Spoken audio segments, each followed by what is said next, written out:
नमस्कार दोस्तों। जय हिंद, वंदे मातरम। बहुत बहुत स्वागत है आपका मेरे चैनल नौकरी पेशा में। मैं लेके आ गया हूँ आज फिर दोबारा से एक नई वैकेंसी के नोटिफिकेशन की जानकारी के बारे में। रेलवे रिक्वायरमेंट की ओर से एक नया नोटिफिकेशन जारी किया गया है, जो कि है RRB ministerial and illustrated category online form का। इसकी बात कर ली जाए दोस्तों, 312 पोस्टों पर ये वैकेंसी निकाली गई है, जिसमें एज लिमिट मांगी गई है मैक्सिमम 30 साल, मिनिमम 30 साल और मैक्सिमम 40 साल। इंपॉर्टेंट की डेट की बात कर ली जाए दोस्तों, इसमें ऑनलाइन एप्लीकेशन जो स्टार्ट हो रहे हैं आपके 30 दिसंबर 2025 से स्टार्ट हो रहे हैं। ऑनलाइन एप्लीकेशन की लास्ट डेट करने की जो डेट है वह है 29 जनवरी 2026 और लास्ट डेट फीस जमा पेमेंट करने की है 31 जनवरी 2026। फीस की सबमिट होने की बात कर ली जाए दोस्तों, इसमें जनरल ओबीसी ईडब्ल्यूएस के लिए 500 रुपये फ़ीस रखी गई है। एससी और एसटी स्टेट कैंडिडेट के लिए 250 रुपये फ़ीस रखी गई है और एक्स सर्विसमैन पीडब्ल्यूबीडी और वुमेन के लिए 250 रुपये फ़ीस रखी गई है। ये फ़ीस आप ऑनलाइन पेमेंट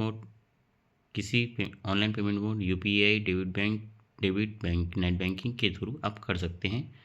दूसरी बात दोस्तों, यह फ़ीस आप पहला सीबीटी देने के बाद आपको ये जनरल ओबीसी ईडब्ल्यूएस के लिए 400 रुपये रिटर्न कर दिए जाएंगे और एसटी, एसटी और अन्य वर्ग को 250 रुपये वापस कर दिए जाएंगे। आप इसमें अपने अकाउंट नंबर डालना ना भूलें, जिस अकाउंट में आप ये फीस पेमेंट जमा कर रहे हैं। आइए अब कैटेगरी वाइज बात कर लेते हैं पोस्टों की और उनसे संबंधित क्या रिक्वायरमेंट इसमें मांगी गई है। तो जूनियर ट्रांसलेटर हिंदी के लिए आपको एक मास्टर डिग्री होनी चाहिए हिंदी या इंग्लिश में किसी भी एक सब्जेक्ट में। कंपलसरी सब्जेक्ट आपका अंडर ग्रेजुएट में इन दोनों में से एक होना चाहिए। स्टाफ और वेलफेयर इंस्पेक्टर तो बैचलर डिग्री या फिर डिप्लोमा एलएलबी या लेबर लॉ में डिप्लोमा होना चाहिए या एलएलबी की डिग्री होनी चाहिए। चीफ लॉ असिस्टेंट के लिए आपको लॉ डिग्री होना, किसी भी रजिस्टर्ड यूनिवर्सिटी से पास आउट होना आवश्यक है। साथ ही 3 साल का स्टैंडिंग प्रैक्टिस है, आपको 3 साल का प्रैक्टिस है, वकील का प्रैक्टिस चाहिए बार काउंसलिंग से। चौथी वैकेंसी की बात कर ली जाए, लैब असिस्टेंट ग्रेड 3 कंपलसरी। इसमें कंपलसरी मांगा गया है इंटर लेवल साइंस और फिजिक्स केमिस्ट्री के द्वारा, साइंस सब्जेक्ट या केमिस्ट्री से।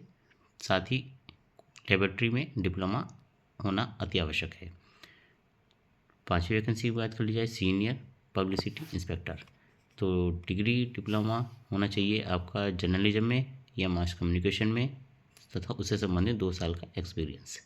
पब्लिसिटी प्रोफेशनल में चाहिए आपको एक डिप्लोमा पब्लिक रिलेशंस, एडवर्टाइजिंग या जर्नलिज्म में या मास कम्युनिकेशन में और साथ में एक्सपीरियंस।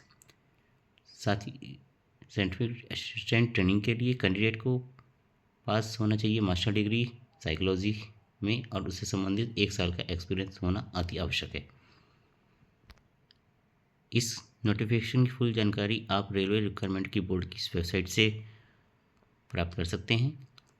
आपको मेरी ये जानकारी, दी हुई जानकारी कैसी लगी? मैं इस चैनल पे आपको लेके बनाता हूँ नई नोटिफिकेशन, नई जॉब के बारे में, उससे संबंधित किसी भी नोटिफिकेशन के बारे में इस चैनल पे जानकारी दी जाती है। तो बने रहिए मेरे इस चैनल पे। तो लाइक कीजिए, शेयर कीजिए, सब्सक्राइब कीजिए। धन्यवाद।